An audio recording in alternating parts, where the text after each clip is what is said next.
My name is Paul Rauschenbusch. I'm the Associate Dean of Religious Life at Princeton University, and it is my pleasure to welcome you to the Inner Core. This is a show where we talk about religion, spirituality, culture, and ethics, anything that comes to mind. And today I am extraordinarily pleased and honored to welcome to this show Professor Al Raboteau, who is a professor of religion at Princeton University.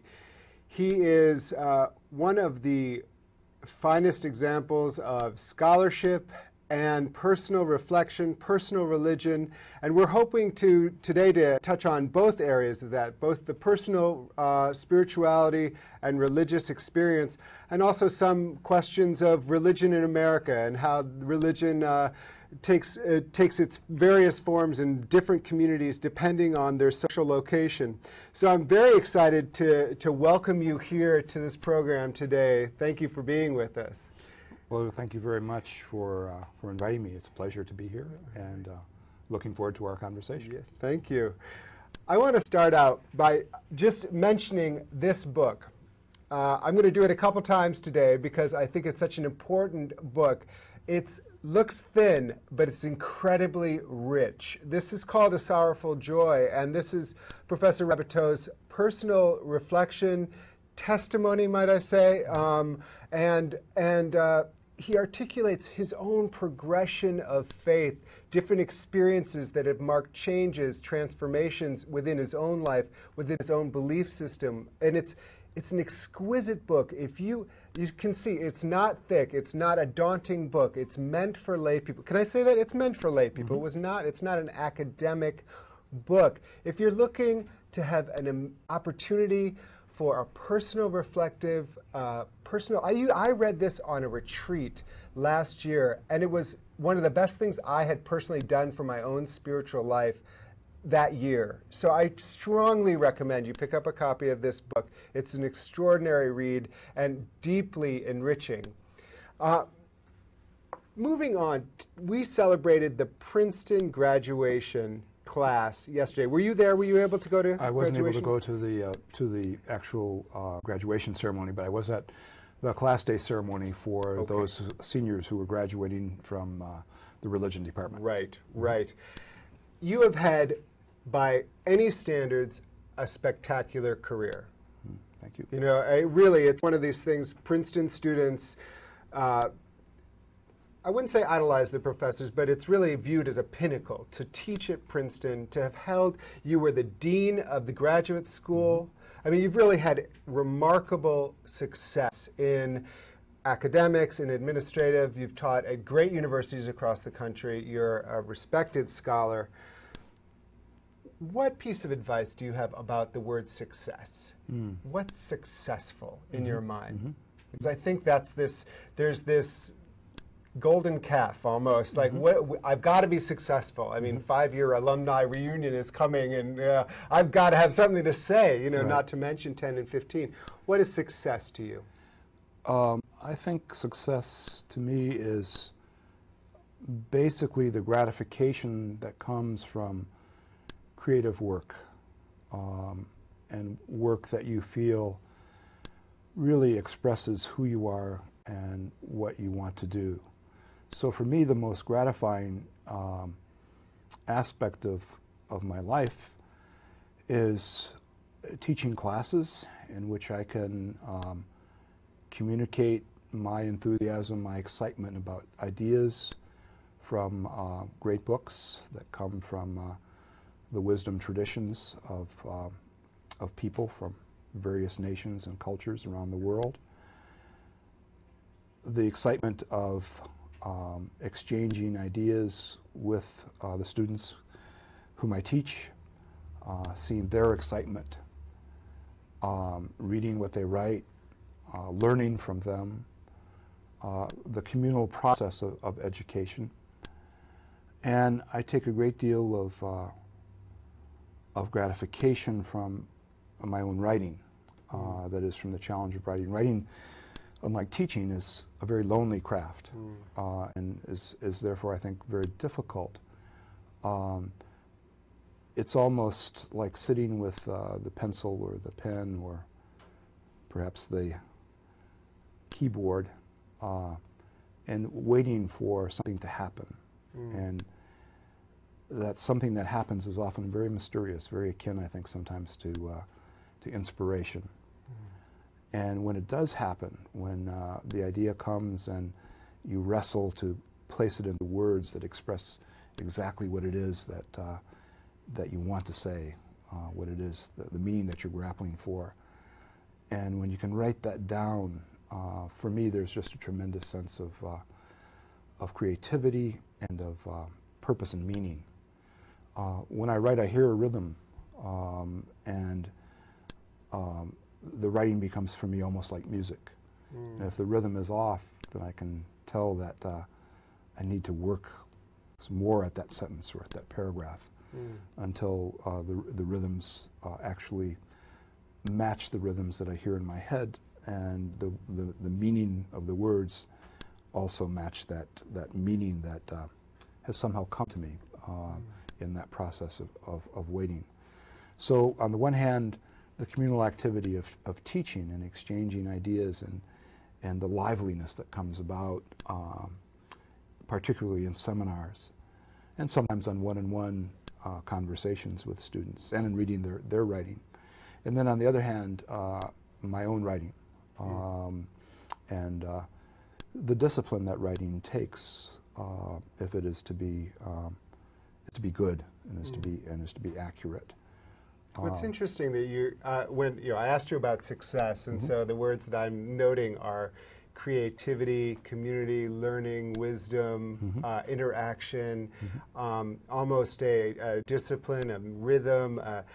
You didn't mention any money, and you didn't mention status. You mentioned really, I mean, things that that are attainable even to us mere mortals who can't be Princeton professors, but who really have all these opportunities to do all those things in our own lives. And I do think that's an important message for people to hear about what is success.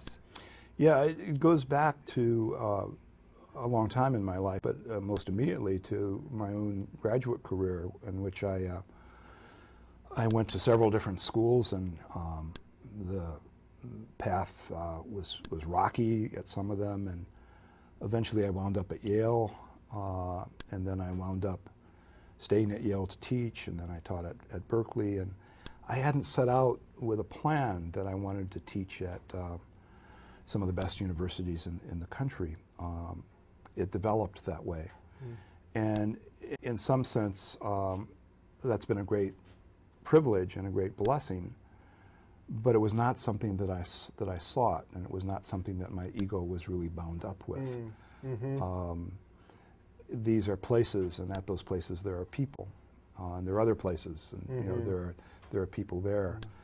And certainly being at those universities has given me a great deal of freedom. I don't have as heavy a teaching load, so it makes it possible for me to write as some colleagues at other schools where the teaching load is so heavy that it's very hard to get writing done. So I'm not gainsaying the privilege that I've enjoyed, but I did not seek that privilege. And my ego, I hope, is not bound up with the status of being at a Princeton or a Yale or a Berkeley. For me, those were opportunities that came unexpectedly even, and which I was able to take advantage of. And also, given your life story, opportunities that you were not obvious to inherit. Yes.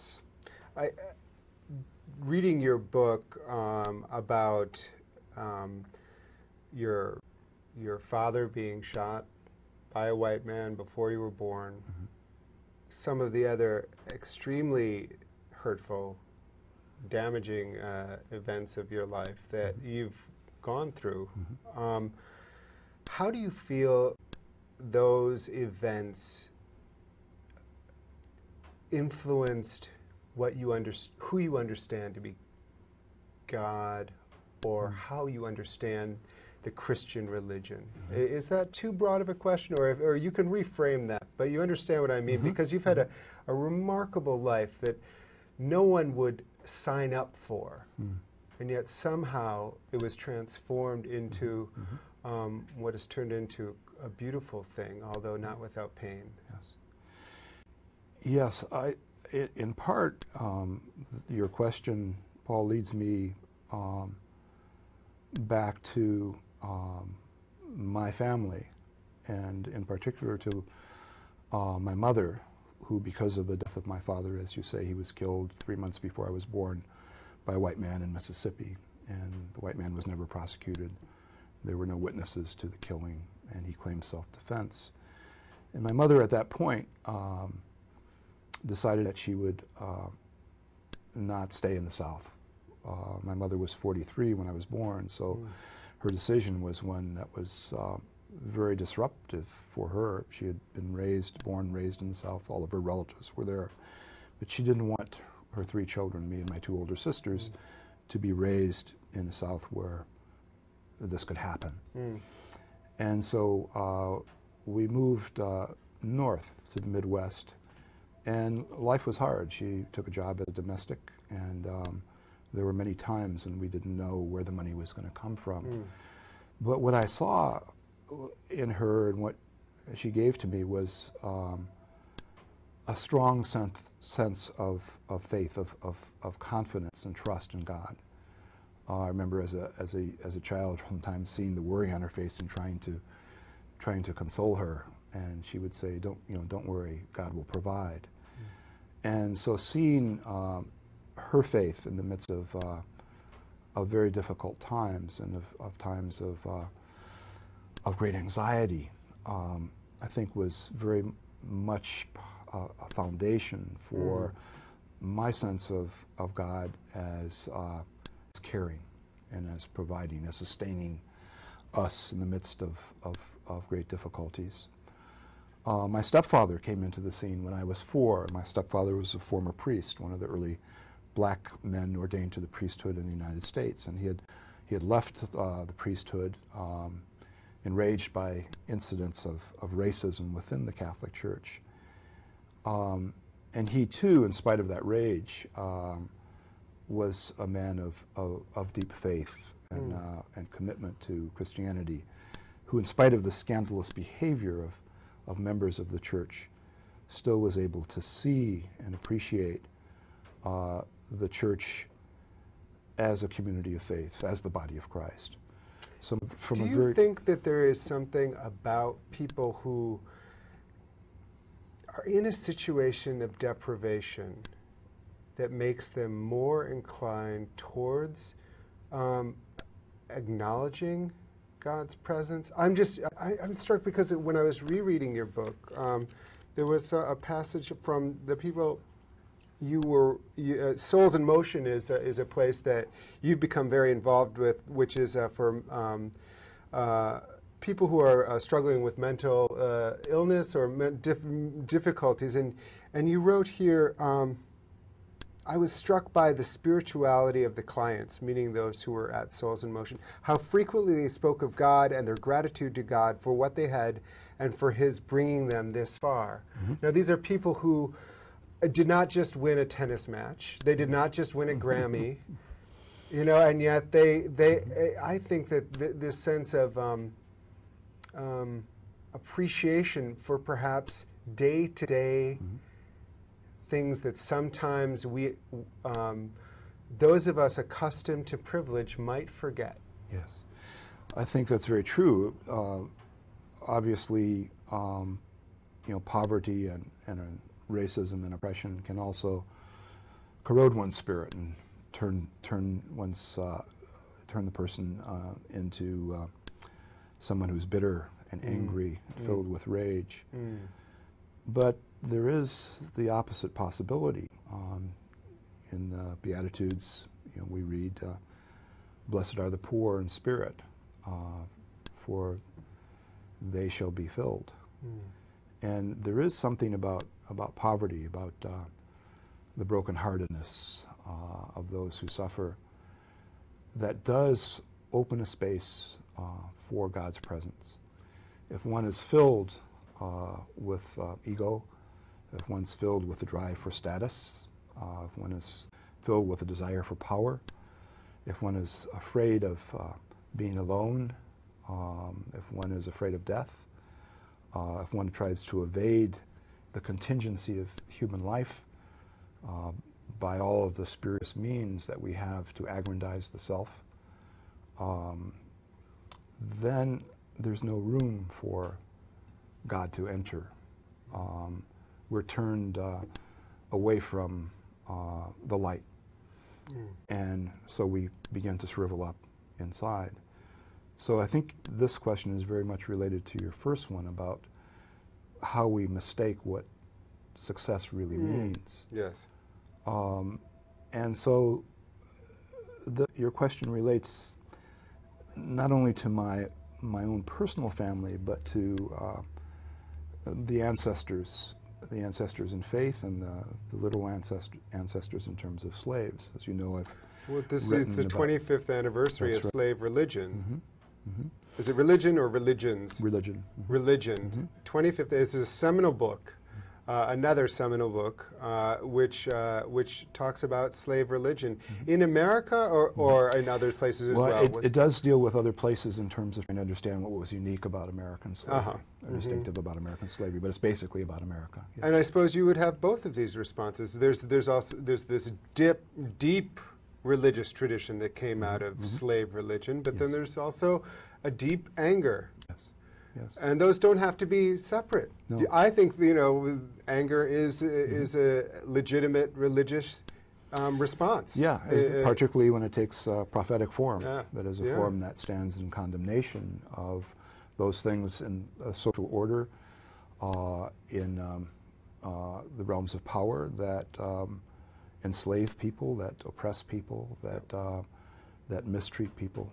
And you have a whole line of prophets from the Hebrew Bible and a whole range of texts that are filled with anger and rage, condemning those who oppress the widow and the orphan, those who grind the face of the poor, while at the same time they are offering sacrifice to God. Yeah. Yeah. So, well, you also see that with Jesus in the temple, don't you? It's another angry moment. That's right. So you're right. I don't think the rage or the anger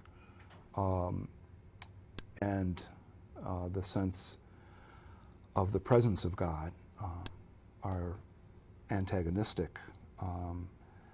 I would say that one of the things that comes out of my work on the religion of slaves was a deepening of my own faith. That is, at the time I was writing that book, I was struggling a great deal. This was in late 60s, early 70s, with Christianity and its role in issues of social justice. And in writing the book, it was as if I had eyes over my shoulder, or voices speaking in my ear, that there was a whole tradition within this country of suffering Christianity, if I can use that phrase. That is a Christianity which is in line with the martyrs of the early church, in line with all of those who have suffered over the centuries for their faith. And on the one hand, those voices were ones that were quite condemnatory of the sham Christianity which they saw around them, which justified racism and slavery and oppression.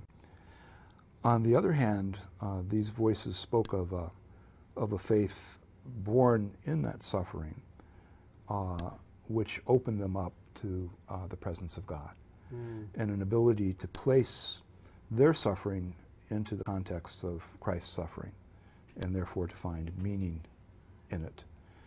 And many people have noted that it's the spirituals, the slave spirituals, that express perhaps the most authentic form of Christian faith that this country has produced.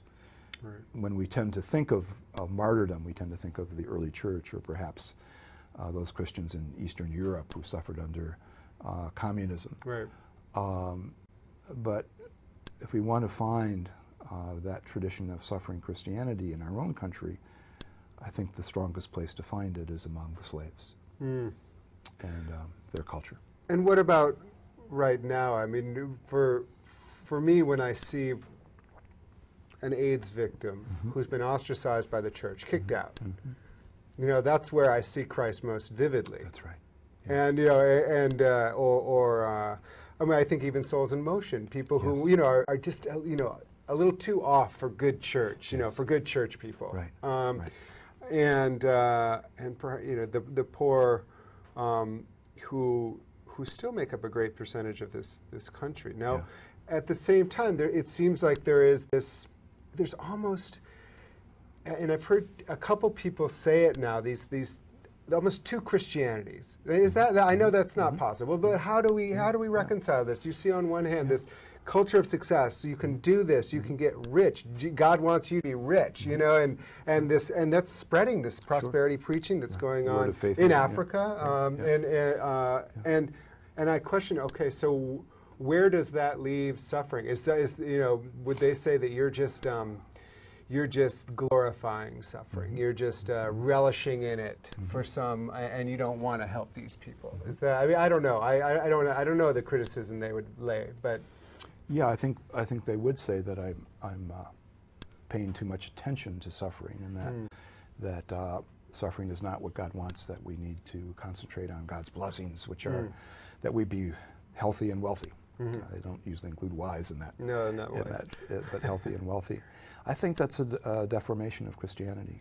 I think it's X out the cross, which is at the center of Christianity, and the deep realization that it is, as we know from John's Gospel, precisely Christ raised up on the cross, who at that moment is drawing everything to himself.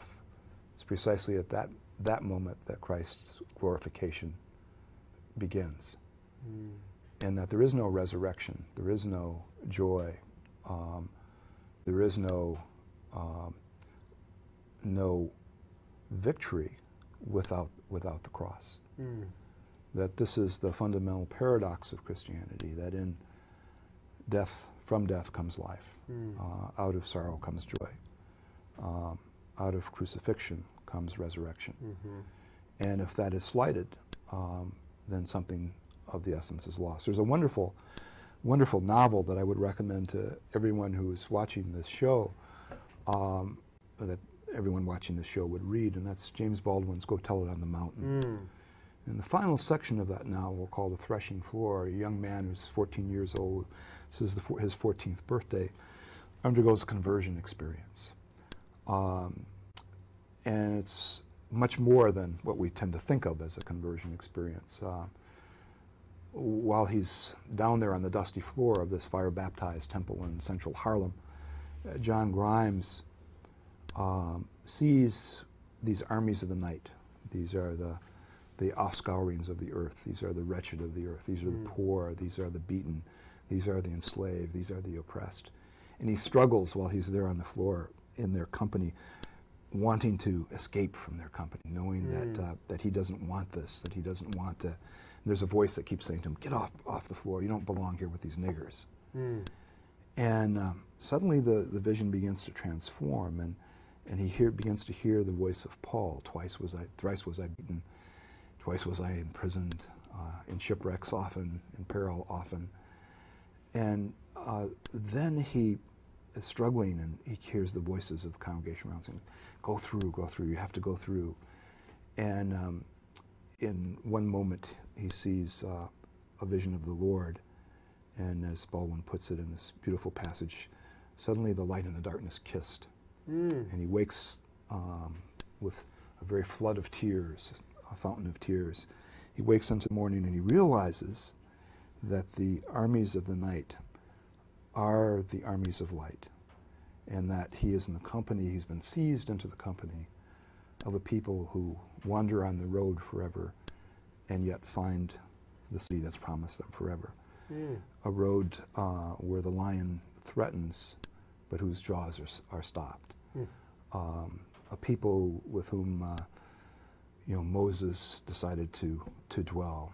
People that out of whom Shadrach, Meshach, and Abednego came, and goes down through a whole litany of biblical figures from the Hebrew Bible, the Christian scriptures. And what Baldwin is saying here is that it's through identification with those that suffer, with those who are oppressed, with the wretched of the earth. That's what it means to really be chosen. This is where God's presence is most vitally alive. Yeah. And therefore, John's earlier temptations to escape, he's good in school, so he hopes that he might escape into Broadway, into all those spires of New York, and escape from the squat tenements of Harlem. He sees as really a temptation of the serpent to remove him from his people and the meaning of his people's history. So in this book, Baldwin really talks about black history in fictional terms, from the end of slavery up through the Great Migration and into the urban ghetto, and presents the meaning of that history as black Christians have conceived it, have sung about it, have prayed about it for several centuries, in the terms that they used of biblical allusion, of gospel hymns, of the spirituals. And this, he says, is the message that needs to be told on the mountain. The mountain here of literally of a hill in Central Park in the book, but to the mountain of those who think that they are in power, who think that they are in control, who think that there's no need that they have that they can't satisfy by spending money. A very different writer, but Flannery O'Connor has a book called Revelation, which is about this very smug person. Thank goodness I'm not white trash. Thank goodness I'm not a nigger. Right. I mean, all these I'm just so glad. And then she has this revelation where she's actually seeing who's going into heaven, and it's all the people. Her people are going too, but they're all like mystified to find themselves with these other people who are leading the way. Right. And her people are all singing off tune. Yes, that's right. Yeah. But it's I think part of the the message here is that I want to mention just one more, and I'm afraid we're out of time. Believe it or not, I could talk to you for about another 24 hours. In this book, what I want to just hit home here, especially for those of you watching this, is that spiritual life and religious expression is not something that you do once and then you're done. I think that's another important. This has been a lifelong journey for you. We didn't even get to the fact that you became an Orthodox Christian, that you found all these different ways to keep progressing, keep finding God within all these different settings. So that's the other message I want to leave you with, is that this is not a one-time event. Your religious and spiritual life is not something that you complete and then sit back satisfied. It's something that you can keep working on, that I need to keep working on, and even Professor Rabbitoe needs to keep working on. And so I leave you with that blessing, that keep finding God, keep finding joy, even within the sorrow of your life, and highly, again, recommend this book. Thank you for joining us here, and thank you so much, Professor Rabbitoe, for this opportunity to speak. You're welcome. This is Paul Rauschenbusch, Associate Dean of Religious Life at Princeton University, signing off from the Inner Core. Thanks again for joining us.